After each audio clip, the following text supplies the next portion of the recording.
Jim Carrey's acting portfolio is full of real gems from Bruce Almighty to Eternal Sunshine of the Spotless Mind. He has proven his range as both a comedic master and a master of drama.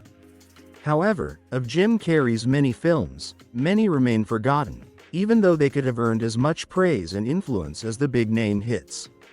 That's exactly what happened with the 2,000-year-old movie Me, Myself and Irene, a title you're probably hearing for the first time, and it's no wonder why.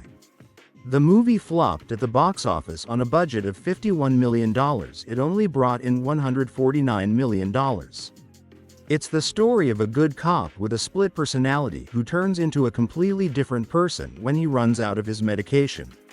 Me, Myself and Irene is a textbook example of a movie that has aged greatly because of the way it portrays mental illness. Critics and Rotten Tomatoes viewers seem to agree the movie has 48% on the tomatometer and 57% from the audience, which doesn't really sound like the best movie of all time, does it? Starring Jim Carrey and Renee Zellweger. Well, turns out a lot of people still believe me, and Irene is a severely underrated gem, at least according to Reddit. Dumb and Dumber, you say? It's probably Farrelly's best comedy, and that's saying a lot. I'm wondering if I should rewatch Dumb and Dumber and the rest because I really don't want to be disappointed, said Redditor Debosh. Others agree, saying that Me, Myself and Irene is a killer comedy that showcases Jim Carrey at his best.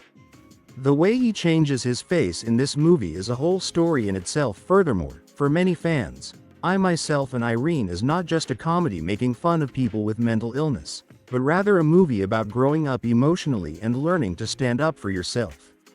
But perhaps at times it went too far, and perhaps that was the reason for its commercial collapse and mainstream decline.